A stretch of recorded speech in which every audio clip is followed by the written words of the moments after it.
থেকে বাঁচার জন্য আল্লাহ সুবহানাহু ওয়া তাআলা সূরা আসরের মধ্যে 3 নম্বর যে শর্তটি দিয়েছেন, ওই শর্তটি হচ্ছে যারা কি করে পরস্পরকে হকের দাওয়াত দেয়, অথবা সাউবিল হাক্কি, যারা হকের দাওয়াত দেয়, ইসলামের দাওয়াত দেয়, বিশুদ্ধ ঈমানের দাওয়াত দেয়, তাওহীদের দাওয়াত দেয়, রিসালাতের দাওয়াত দেয়, শিরক সম্পর্কে মানুষকে সচেতন করে, কুফর সম্পর্কে সচেতন করে, এই দাওয়াতি কাজ যারা করে তারাই কাল কিয়ামতের দিন জাহান্নাম থেকে বেঁচে যাবে, জান্নাত লাভ করতে পারবে। তারাই কাল কিয়ামতের দিন মহা ক্ষতির হাত থেকে বেঁচে যাবে। আজকে কি আমরা দাওয়াতি কাজ কি করি? আমি আমার আলোচনার শুরুতে বলেছিলাম প্রত্যেক ব্যক্তি দায়িত্বশীল। আমরা যারা সমাজের ময় মুরব্বী যারা রয়েছি, ময় মুরব্বীদেরকে থেকে শুরু করে ইয়াং বয়সের যারা রয়েছি, যুবক ভাই যারা রয়েছি, প্রত্যেক ব্যক্তিকেই তাদের দায়িত্ব সম্পর্কে কাল কিয়ামতের দিন আমাদেরকে প্রশ্ন করা হবে। বিশ্বাস করুন, এই দায়িত্ব পালন না করলে, এই দায়িত্বটি পালনে যেহেতু অবহেলা করেছি, এই জন্য কাল কিয়ামতের দিন আমাদেরকেও জাহান্নামী হওয়া লাগতে পারে। যে কয়জন আদম সন্তান, মুসলিম হোক অমুসলিম হোক, 750 থেকে 800 কোটি আদম সন্তানের বসবাস পৃথিবীতে, যে কয়জন আদম সন্তান কাল কিয়ামতের দিন জাহান্নামী হবে, আমরা সচেতন মুসলিমরা জীবিত থাকা সত্ত্বেও কাল কিয়ামতের দিন প্রত্যেকটি জাহান্নামী ব্যক্তির জন্য আমাকে আপনাকে কাল কিয়ামতের দিন জবাবদিহি করতে হবে। আল্লাহ তাআলা আমাকে আপনাকে ধরবেন, কেন তোমার পার্শ্ববর্তী প্রতিবেশীদের নিকট বিশুদ্ধ ঈমানের দাওয়াত, বিশুদ্ধ আমলের দাওয়াত কেন পৌঁছে দিলে না? গ্রহণ করতো বা না করতো এটা তাদের ব্যাপার ছিল, কিন্তু তুমি তোমার দায়িত্ব কেন পালন করলে না? কাল কিয়ামতের দিন যখন আমাদেরকে এইভাবে ধরবেন, আমাদের কি বাঁচার উপায় থাকবে? আমাদের বাঁচার উপায় থাকবে না। আল্লাহ তাআলা আমাদেরকে ধরবেন, তুমি নিজে নামাজ আদায় করতে, মসজিদে গিয়ে জামাতে নামাজ পড়তে, কিন্তু তোমার নিজের ছেলে সন্তান, তোমার ছেলে তোমার মেয়ে 5 ওয়াক্ত নামাজ পড়তো না, তোমার পুত্রবধূ 5 ওয়াক্ত নামাজ পড়তো না, তোমার আত্মীয়-স্বজন 5 ওয়াক্ত নামাজ পড়তো না, তাদেরকে কয়দিন নামাজের দাওয়াত দিয়েছিলে? আমরা নিজেরা নামাজ পড়ি, তাহাজ্জুদ পড়ি, আল্লাহ তাআলা কাল কিয়ামতের দিন ধরবেন, তুমি নিজে নামাজ পড়তে, কিন্তু তোমার কন্যা, তোমার মেয়ে, তোমার স্ত্রী, তোমার বোন পর্দা করতো না, তাদেরকে কয়দিন পর্দার কথা বলেছিলে? তাদেরকে কয়দিন সুন্দর করে নামাজের কথা বুঝিয়েছিলে, পর্দার কথা বুঝিয়েছিলে? আল্লাহ তাআলা কাল কিয়ামতের দিন আমাদেরকে ধরবেন, তোমরা নিজেরা নামাজ পড়তে, কিন্তু আশেপাশে যে যুবক ভাইরা ক্যারাম বোর্ড খেলে, আড্ডাবাজি করে, জুয়া খেলে, ক্রিকেট খেলার নামে, ফুটবল খেলার নামে জুয়া খেলায় অংশগ্রহণ করে এবং নেশাদার দ্রব্য সেবন করে, মদ খায়, গাঁজা খায়, এবার আরো অশ্লীল কর্ম করে বেড়ায়, তাদেরকে কয়দিন সুন্দর করে, নম্রভাবে, কোমল ভাবে, অন্তরে দরদ নিয়ে, ভালোবাসা নিয়ে কয়দিন তাদের নিকট ইসলামের দাওয়াত, নামাজের দাওয়াত কয়দিন তাদের নিকট নিয়ে গিয়েছিল? এই জবাবদিহি কালকে আমাদের দিন আমাদেরকে করতে হবে না হবে না? আমাদের যে সমস্ত বোনেরা অশ্লীল পোশাক পরিধান করে স্কুলে যায়, কলেজে যায়, বিশ্ববিদ্যালয়ে যায়, আমাদের মা বোনেরা যারা অশ্লীল পোশাক পরে বেপরদা হয়ে হাটে যায়, বাজারে যায়, রাস্তাঘাটে বের হয়, আমরা পুরুষরা নামাজ পড়ি, কিন্তু তাদেরকে কিছু বলি না। আমাদেরকে কি কাল কিয়ামতের দিন জবাবদিহি করতে হবে না হবে না? আল্লাহ তাআলা আমাদেরকে ধরবেন, তুমি নামাজ আদায় করতে, কিন্তু তোমার পরিবারের মহিলা সদস্যরা তারা বেপরদা হয়ে রাস্তাঘাটে বের হতো, তাদেরকে কেন পর্দার কথা বলনি? হাতে গোনা 12 থেকে 14 জন পুরুষকে চেহারা দেখাতে পারবে মহিলারা। এই 12 থেকে 14 জন পুরুষ ছাড়া আর কাউকে চেহারা দেখানো বৈধ নয়। নিজের আপন খালুকে, নিজের আপন ফুফাকে চেহারা দেখানো বৈধ নয়। নিজের আপন ফুফা, তাকে যদি চেহারা দেখানো বৈধ না হয়, নিজের আপন খালু, তাকে যদি চেহারা দেখানো বৈধ না হয়, তাহলে খালাতো ভাই, মামাতো ভাই, চাচাতো ভাই, দুলা ভাই, বিয়াই, এদেরকে কি চেহারা দেখানো জায়েজ আছে? এদেরকেও চেহারা দেখানো জায়েজ নেই, এই কথাই নিশ্চিত, এই কথাই চূড়ান্ত। এই হাতে গোনা 12 থেকে 14 জন পুরুষ ব্যতীত যে কয়জন পুরুষ আমাদের মা বোনদের, আমাদের স্ত্রীদের, আমাদের কন্যাদের শরীরের অংশ দেখবে, এই যে হাতের কনুই থেকে শুরু করে নিয়ে হাতের বাকি অংশ দেখবে, পেট দেখবে, পিঠ দেখবে, গলা দেখবে, ঘাড় দেখবে, চুল দেখবে, এরপরে পায়ের অংশ দেখবে, চেহারা দেখবে, যে কয়জন পুরুষ দেখবে সব পুরুষের পাপ হবে। যত পুরুষ দেখবে সবার যতটুকু পাপ হবে, একা নারীর ততটুকু পাপ হবে। একা নারীর যতটুকু পাপ হবে, আমি আপনি গার্জেন যারা রয়েছি তাদেরও ওই সমান পাপ হবে। শুধু 5 ওয়াক্ত নামাজ পড়ে আর তাহাজ্জুদ পড়ে জান্নাত কেনার চেষ্টা করেন না, পরিবারে একটু ইসলাম বাস্তবায়ন করার চেষ্টা করুন। আপনাকে আপনার প্রতি সম্মান রেখে, দরদ রেখে, ভালোবাসা রেখে বলছি, আপনাকে অপমান করার জন্য আসিনি, আপনার সংশোধন সংস্কারের জন্য এসেছি। বিশ্বাস করুন, পরিবারে যদি ইসলাম না থাকে, সমাজে কোশ্চিন কালে ইসলাম থাকবে না। পরিবারে যদি ইসলাম না থাকে, কিসের সমাজ, কিসের সংগঠন, কিসের দেশ, কিসের রাষ্ট্র? পরিবার কথা যদি ভেঙে যায়, পরিবার থেকে যদি ইসলাম বিদায় হয়ে যায়, ওই পরিবারে আবু বকর, উমর, উসমান এদের মতো সাহাবীদের মতো লোক তৈরি হবে না। পরিবারে যদি ইসলাম না থাকে, পর্দা না থাকে, ওই পরিবারে আবু জেহেল, আবু লাহাব, উতবা, সাইবা, নমরুদ, কারুন, এবারে ইবলিসের মতো লোক তৈরি হবে, ইবলিসের মতো যুবক তৈরি হবে। এই জন্যই নূহ আলাইহিস সালাম আল্লাহর কাছে বদদুয়া করে বলেছিলেন, হে আল্লাহ, লা তাদার আলাল আরদি মিনাল কাফিরিনা দাইয়ারা। হে আল্লাহ, তুমি যদি জমিনের বুকে আজকে একটা কাফেরকেও যদি অবশিষ্ট রাখো, তাহলে তারা শুধু কাফের আর ফাজেরদেরকে জন্ম দিবে, তাদের সন্তানদেরকেও ওই পাপাচারী করে, মুশরিক করে, কাফের করে গড়ে তুলবে, ওই ধার্মিক খাঁটি মুত্তাকিন বান্দা করে গড়ে তুলবে না। আল্লাহ তাআলা নূহ আলাইহিস সালামের দোয়া কবুল করে হাতে গোনা বিশুদ্ধ বর্ণনা অনুযায়ী পাওয়া যায় 13-14 জন, আর অন্যান্য কিছু বর্ণনায় পাওয়া যায় 80 থেকে 82 জন মুসলিম মুমিনদেরকে বাদ দিয়ে সমগ্র জাতিকে আল্লাহ তাআলা বন্যায় ডুবিয়ে মারে। তো আমি বলছিলাম যে দাওয়াতি কাজ যদি না করি, কাল কিয়ামতের দিন বাঁচার উপায় থাকবে না। শুধু নিজে আমল করলাম, অন্য ভাইদের প্রতি দায়িত্ব পালন করলাম না, কাল কিয়ামতের দিন বাঁচার উপায় থাকবে না। আপনি শুধু নিজে 5 ওয়াক্ত নামাজ পড়েন, তাহাজ্জুদ করেন, তাহাজ্জুদ করতে করতে কপাল ক্ষয় করে ফেলেছেন, শুধু আপনি নিজে জান্নাত লাভ করার চেষ্টা করছেন, জাহান্নাম থেকে বাঁচার চেষ্টা করছেন, এর অর্থ হচ্ছে আপনি স্বার্থপর মুসলিম। আপনার মতো এরকম স্বার্থপর মুসলিম কাল কিয়ামতের দিন জান্নাত লাভ করতে পারবে না। আপনি স্বার্থপর কিভাবে?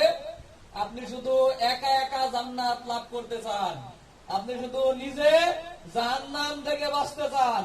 আপনার প্রতিবেশী যে হানাফি ভাইরা রয়েছে, শাফিঈ, হাম্বলি, মালিকি ভাইরা রয়েছে, 600 কোটির উপরে অমুসলিম ভাইরা রয়েছে, তাদেরকে আপনি জান্নাতে নিয়ে যেতে চান না। এইরকম স্বার্থপর মুসলিম হয়ে কাল কিয়ামতের দিন আপনি জান্নাতে যাবেন, আপনি আপনার মামা বাড়ির আবদার মনে করেছেন, তাই না?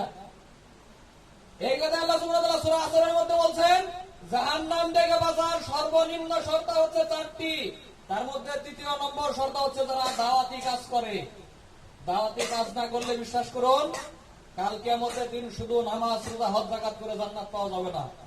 আপনি যেহেতু দাওয়াতি কাজে অবহেলা করেছেন, এই দাওয়াতি কাজে অবহেলা করার কারণে, এই দায়িত্ব পালন না করার কারণে কাল কিয়ামতের দিন আপনাকে জাহান্নামে হতে হবে। 4র্থ নম্বর যে শর্ত জাহান্নাম থেকে বাঁচার জন্য, সেটা হচ্ছে যারা সবর এবং ধৈর্য অবলম্বন করে।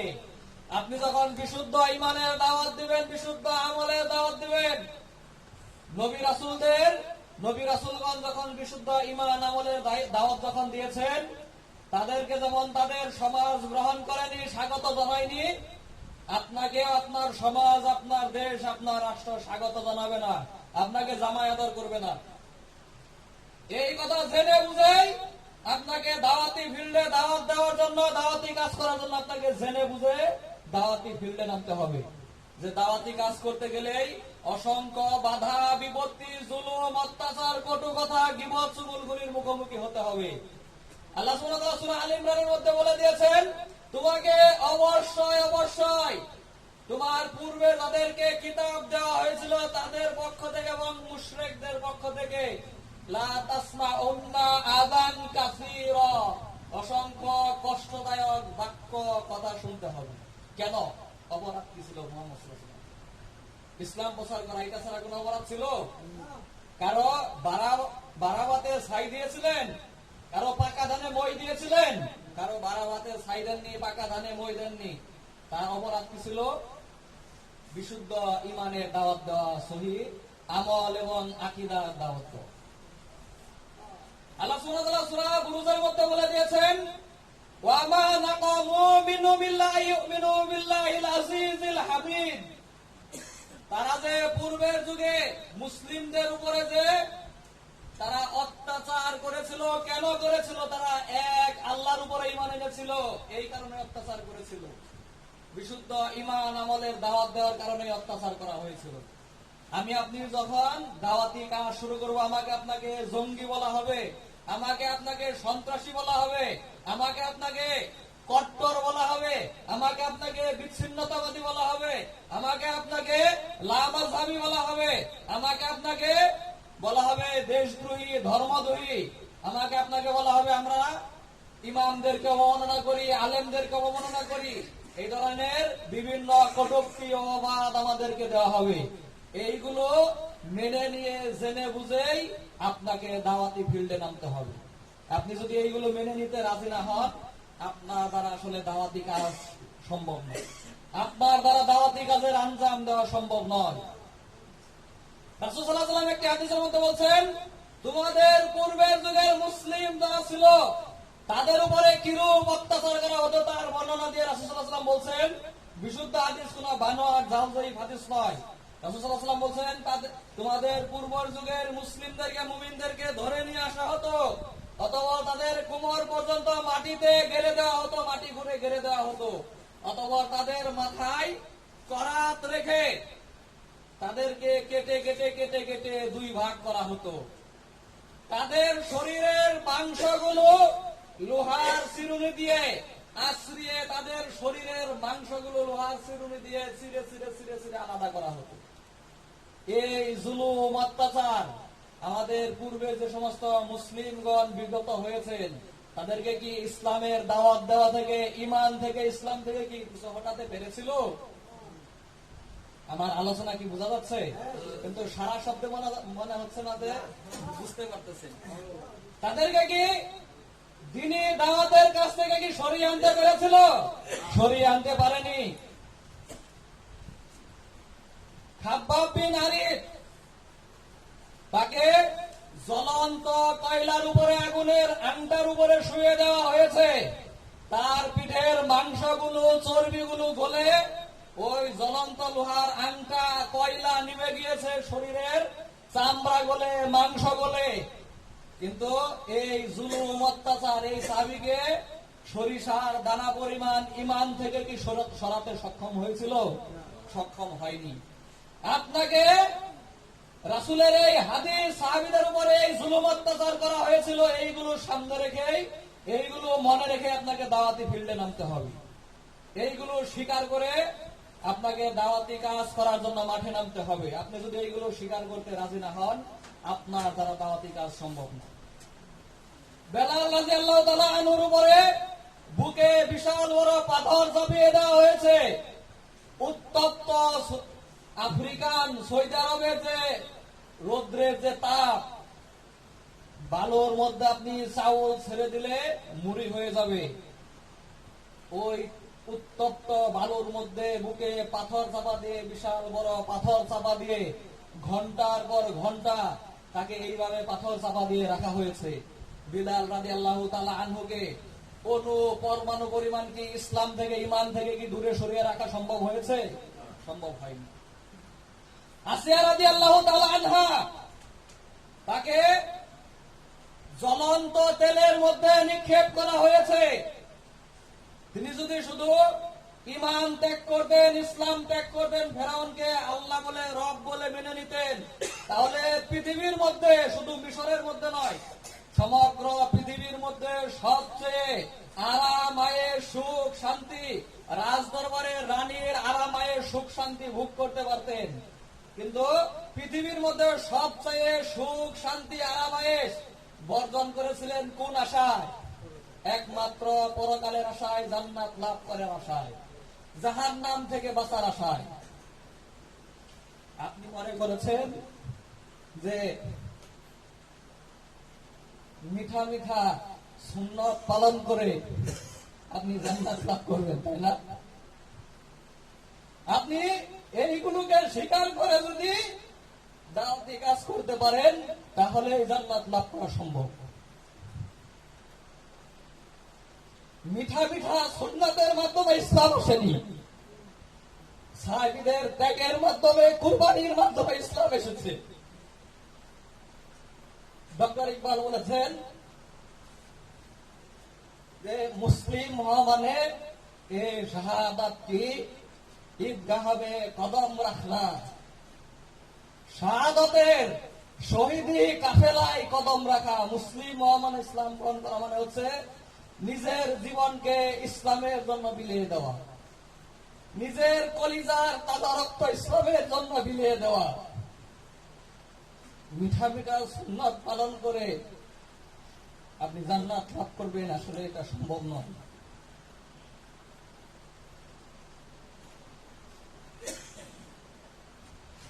তো আমার আলোচ্য বিষয় ছিল 3 নম্বর পয়েন্ট, দাওয়াতি কাজ করতে হবে। আর 4 নম্বর পয়েন্ট হচ্ছে দাওয়াতি কাজ করতে গেলে অবশ্যই সবর এবং ধৈর্য অবলম্বন করতে হবে।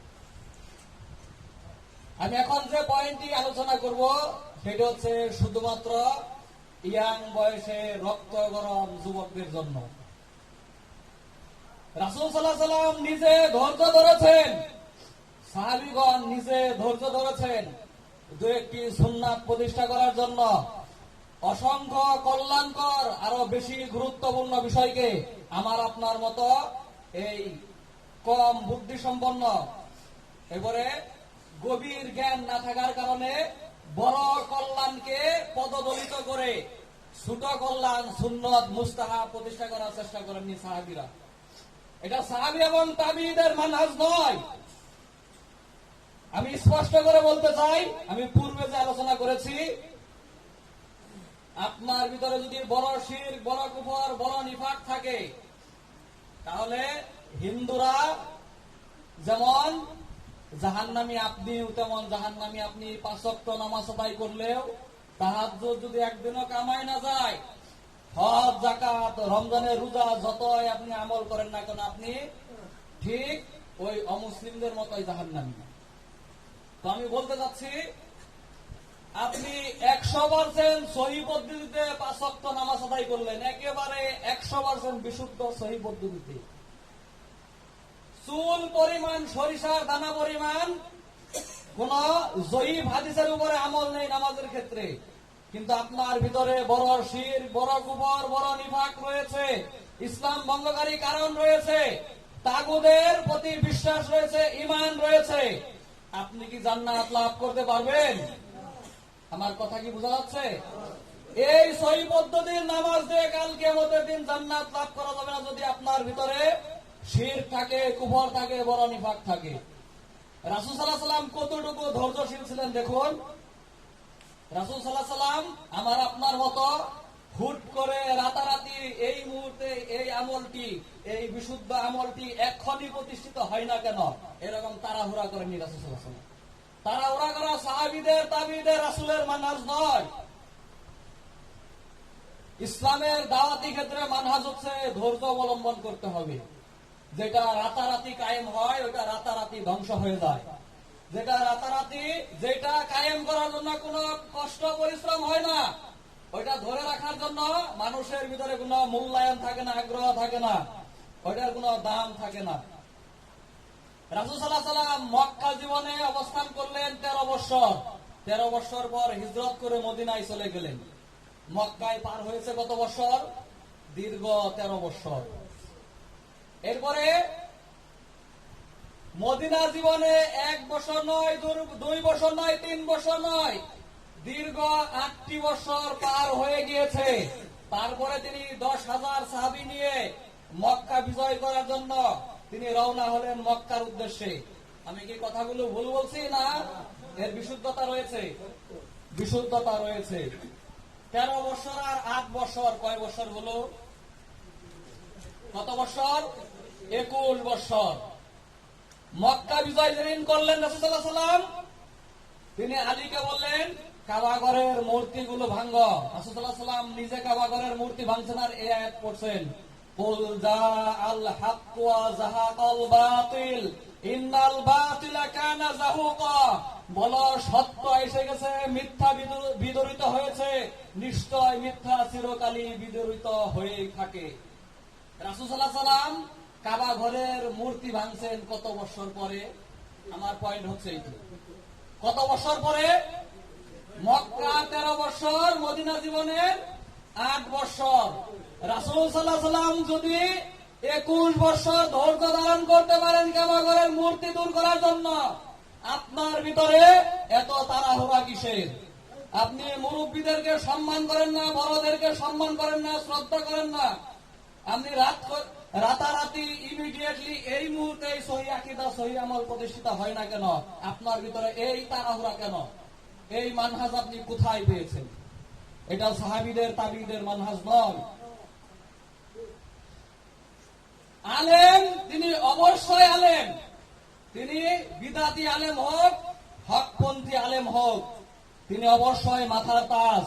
ডক্টর আসাদুল্লাহ আল গালিব, শ্রদ্ধেয় আহলে হাদিস আন্দোলনের শ্রদ্ধেয় আমিরে জামাত, ওনার একটি বক্তব্য, ওনার বক্তব্যের উদ্ধৃতি দিচ্ছি যে আলেম তিনি যে মাযহাবের যে দলেরই হোক না কেন, তিনি বিদাতি হোক, সহি আকীদার আলেম হোক, তিনি আমাদের সম্মানের পাত্র, আমাদের মাথার তাজ।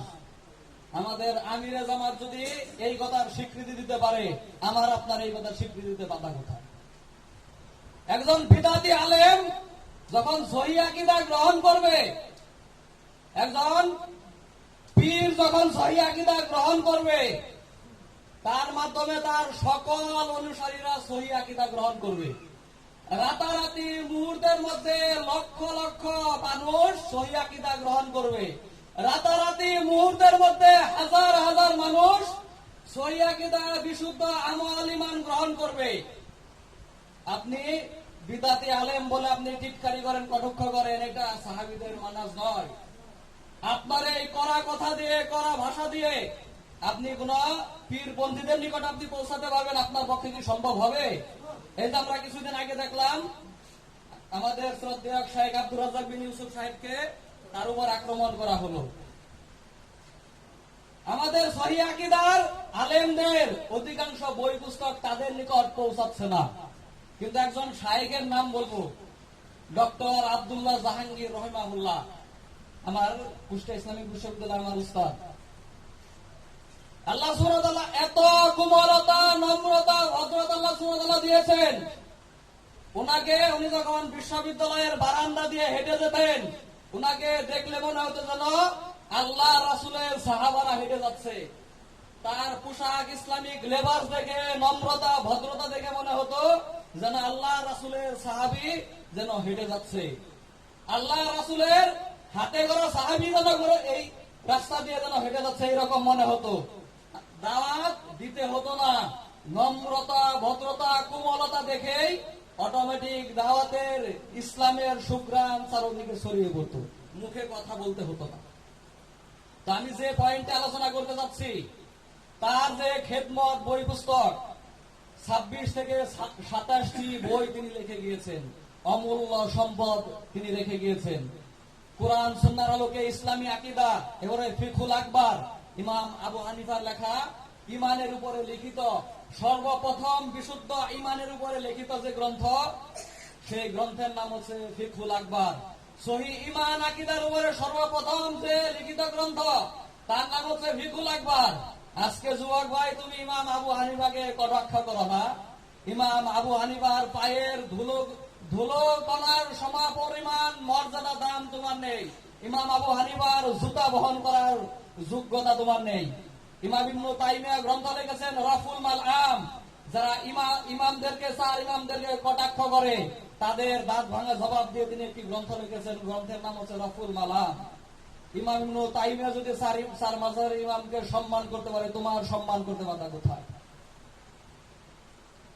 আমি বলছিলাম আব্দুল্লাহ জাহাঙ্গীর স্যার, ওনার ভাষা, উপস্থাপনা, ভঙ্গিমা, লেখালেখির মাধ্যমে যে কোমলতা, উম্মার প্রতি যে দরদ তিনি প্রকাশ করেছেন, তার খেদমত আল্লাহ তাআলা এমন ভাবে কবুল করে নিয়েছেন।